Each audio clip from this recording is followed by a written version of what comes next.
At last, the day arrived when I could escape the constant sight of your face. Those freeloaders, who did nothing but consume without contributing, needed to go. They should be grateful for the charity they've received all this time. Understood, I declared. I won't be coming back. Thank you for everything until now. Swiftly, I gathered my essentials and bid farewell to the place I had called my in-laws' home for many years. As I left, my mother-in-law wore a satisfied expression, relishing my departure. However, only I harbored a certain poignant truth. My name is Sarah. I'm 32 years old and work remotely from home. Married to Alan for 5 years. Our marital bliss took a turn in our 4th year when Alan's previously robust father fell ill, necessitating our presence and care. Initially resistant to the idea of living with my in-laws, I acquiesced due to Alan being their sole source of familial support.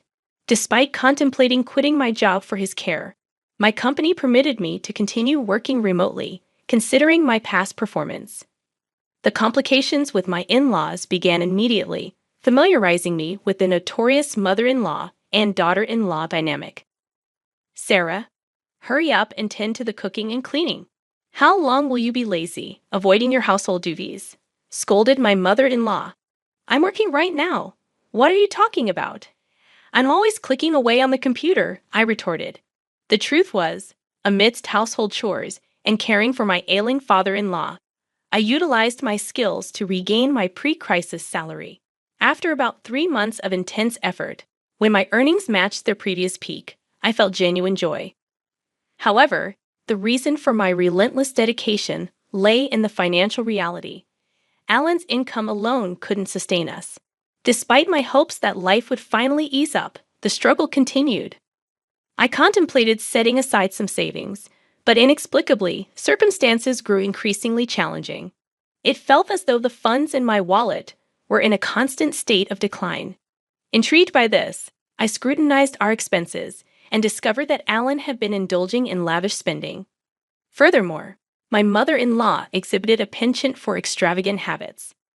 Alan, always eager to please others, extended his generosity beyond work lunches, using our credit cards to fund drinking parties. My mother-in-law, juggling numerous hobbies with friends, liberally paid for lessons and social gatherings. Despite their profligate ways, the burden of household chores and caring for my ailing father-in-law fell solely on me. I found myself covering all our living expenses with my income, making the prospect of saving money seem like a distant dream. Anxious about our financial situation, I approached Alan and my mother-in-law. Alan, mother, it seems we've been spending excessively. If this continues, we'll deplete our finances. Could you please consider cutting back on your expenses? I implored. In response, Alan and my mother-in-law harshly dismissed my concerns. I don't want to appear stingy in front of my colleagues and subordinates. Can't you understand that? Argued Alan. They won't think you're stingy just because you don't pay for them every single time, I reasoned. Maintaining good relationships with your coworkers is important, but what about the trips to the girls' bars? That has nothing to do with work, I pointed out. You just want to have fun, don't you? How about you come home drunk and start talking about it, even if no one asks you? That just means you have a more enjoyable time there than spending time with me. I expressed my frustration. My mother-in-law sided with Alan, laughing off my concerns. I'm glad Mom understands, and she's right, Alan asserted.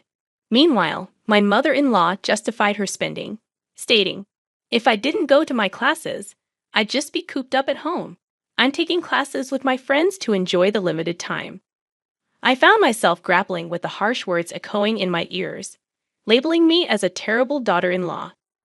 Their judgmental remarks centered on the fact that I dedicated myself to household chores without earning an income, rendering me, in their eyes, without the right to voice complaints.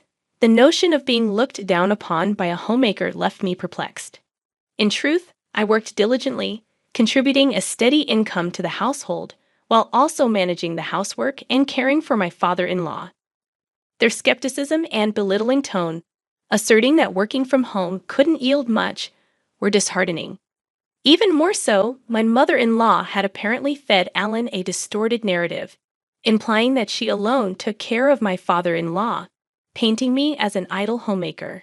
The injustice of their perception left me speechless. Despite the countless moments when I contemplated leaving that challenging environment, the anchor that held me was my deep concern for my father-in-law. Since the early days of my marriage, he had consistently treated me with kindness, in stark contrast to Alan and my mother-in-law. His expressions of gratitude, acknowledging me as a wonderful daughter-in-law, resonated in my heart. Whenever he required care, he would apologize for the burden while expressing gratitude for my efforts. In these moments, I found solace and purpose in caring for him. I couldn't fathom leaving him to the whims of Alan and my mother-in-law. Father-in-law, it seemed, had been keenly aware of the family's dynamics, recognizing my contributions in maintaining our household's financial stability. His words of appreciation, acknowledging the importance of my efforts, became a source of strength. The anxiety about the fate of this household without my presence was overshadowed by the greater concern for my beloved father-in-law. Thus, I made the decision to personally provide dedicated care until my father-in-law's passing a year later. The somber occasion of his funeral became an emotional battleground for me. Despite my heartfelt grief, my tears were met with disapproval. "Why are you crying so much, Sarah? Father-in-law has passed away. Isn't mourning like this natural?"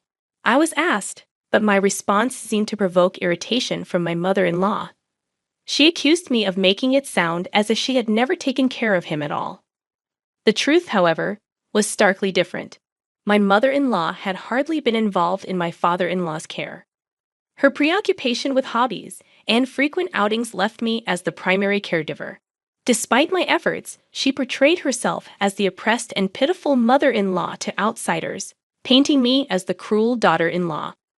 In the eyes of relatives, it seemed as though I was being too harsh on my mother-in-law. Even in the midst of mourning, I found myself criticized by those who understood little of the dynamics. Frustrated, I chose to distance myself from the relatives.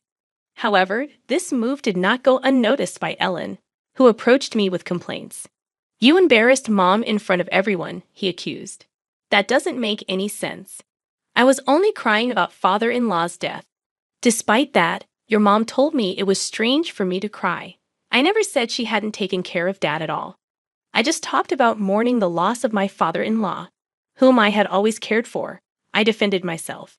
In the escalating argument, Ellen accused me of insulting his mother and suggested that if it bothered me so much, I should have cared for his father myself.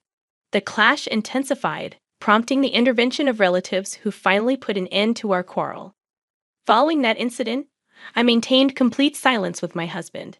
After the funeral proceedings concluded, a lawyer arrived to discuss the inheritance. The lawyer began, "I'd like to discuss the contents of the will regarding your late father's estate.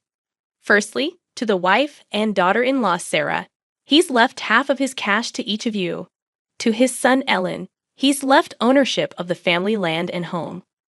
My mother-in-law questioned, "What if Alan gets the land and the house? Doesn't that mean all the other assets go to the wife? Why is Sarah receiving an inheritance? She's not related by blood." The lawyer responded, "Your husband was deeply grateful to Sarah for the dedicated care she gave him.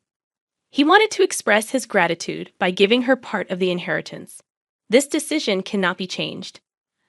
Unable to accept this, my mother-in-law accused, "I can't believe it. You were caring for him just to get the inheritance, weren't you?" I defended myself, explaining, "I had a good relationship with my father-in-law since I got married. I took care of him to express my gratitude." My mother-in-law continued with her accusations, suggesting it was psychological abuse. Frustrated, she eventually gave up, and the lawyer continued, "So that was Dad's decision. It's gratitude for Sarah's caring, right? If that's the case, then we have no choice but to follow it. May I continue?" As the lawyer proceeded, my mother-in-law's discontented expression turned into a smile, and she exclaimed, "Yes, that's great. I understand." Confused, my husband questioned her, "What do you mean?" But my mother-in-law seemed pleased and explained, "Now that Dad's living is over, it's no longer necessary to rely on Sarah. Her inheritance is nothing more than severance pay. We don't need her in this house anymore." My mother-in-law had misunderstood my father-in-law's will, just as he had intended. In truth, he had discussed this plan with me before his passing. He wanted me to be free from the constraints of this house after his demise. Using the will, he cleverly deceived my husband and mother-in-law, making it seem natural for me to leave, just as he had planned. My mother-in-law, misinterpreting my father-in-law's intentions, saw the will as an opportunity to eject me from the family, concealing my actual desire to leave. I responded to her shock by saying, "Father-in-law, why would you treat me like this? Even to Dad, I was just someone taking care of him." "Ellen, you can't understand Sarah anymore, right? Why don't you just divorce her?" Looking at Alan with tearful eyes, I pleaded, and after contemplating for a moment, he agreed. "You know what? Let's get a divorce. I've inherited the family home and land, and Mom got some money too. There's no longer any need to worry about living, so there's no problem if Sarah goes." "What do you mean by that?" "Just what I said. I feel bad for asking, but could you leave our house and agree to the divorce?" Understanding that there was no place for me there anymore, I agreed. "Understood. I guess there's no place for me here anymore." With a hint of restraint, I retrieved a document from the drawer and handed it to my husband. It was a notice of filing for divorce, prepared after our previous argument.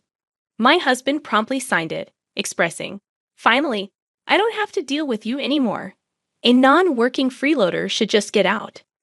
You should be grateful for us having put up with you, a total freeloader. Is that so?" "Okay, I understand. I'll leave. Thank you for things up to now." As I left, my mother-in-law appeared elated, unaware of what would transpire in the future of their house. Once out of their home, I wasted no time and immediately submitted the divorce notice to the city hall. Arriving at the apartment I had rented in advance, the spacious room echoed with my joy as I exclaimed, "Finally, I can be by myself. This is great." I felt overwhelmed with joy to be liberated from a challenging marriage. My heartfelt gratitude extended to my father-in-law for devising the plan that enabled my escape from my in-laws' home. Subsequently, I embraced a comfortable life living on my own, appreciating the newfound freedom and the ability to continue working remotely, a skill I had cultivated during my time at my in-laws' place.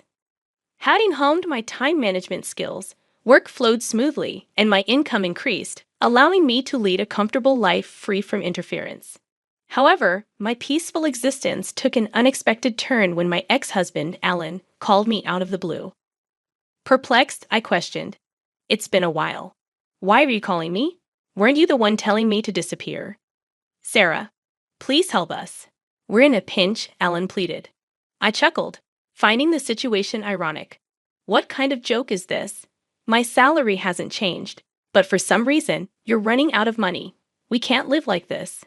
With a laugh, I decided to deliver the final blow. "That's because you no longer have my income to support you. You squandered your entire salary on yourself. Maybe it's about time you and your mother learned some financial responsibility as adults." Confused, Alan asked, "What do you mean? You still don't get it?" I clarified. "While you were living lavishly, my salary was the one paying for our living expenses. At that time, I was making about $4,800 a month. Now I'm earning even more than that with no one to get in my way." Expressing frustration, Alan pleaded, "Sarah, can't we start over? It was a mistake to let you go. I want to make things right again."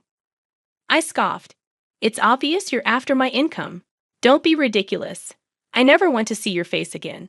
What happened to the inheritance your mother received? With that amount, she should be living comfortably." Alan confessed, "It's about to run out. We spent it on a shopping spree, overseas trips, and half of it disappeared in the casino." Unmoved, I retorted, "A foolish mother breeds a foolish son. I have nothing more to say to you. I'm a stranger now, and I can't do anything for you, nor do I want to." Desperate, Alan implored, "Don't be so heartless. Help me. This has nothing to do with me. There's nothing more to talk about. I'm hanging up. Don't call me again," I declared before ending the call and promptly canceling the contract for the mobile phone I was using. A year later, passing by my mother-in-law's house, I discovered it had become an empty lot, likely sold due to financial struggles. Unperturbed, I continued with my newfound spare time, attending a wine class I had long been interested in. There, I met a man 2 years my senior who took me seriously. After a year and a half of dating, we got married. He is the ace of a well-known company, humble despite his high salary, with a warm and wonderful character. We respect each other's careers, leading to a fulfilling married life. Reflecting on these changes, I can't help but feel that this retribution was, in a way, a gift from my father-in-law.